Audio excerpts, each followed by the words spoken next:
бүгүнкү күндө кээ бир кредит алып иштеп аткандар бар. Ушулардын баардыгына шарт түзүп берүү максатында тезирээк ишти алдыга жылдыруу максатыбыз болуп эсептелет.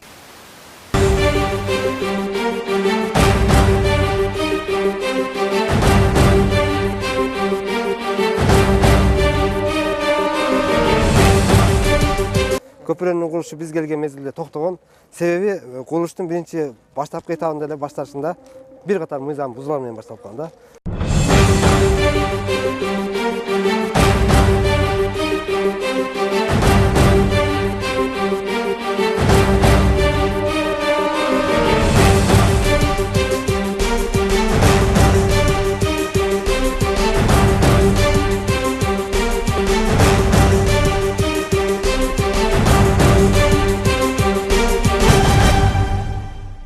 Бул жердеги базардагы соодагерлердин жалпы эле шаарыбыздын калкынын мындай ыңгайсыз жаткандыктан мүмкүн болушунча тез арада бир жылдын ичинде бүткөрүүгө аракет кылалы деп аракет жасап жатабыз бүгүн.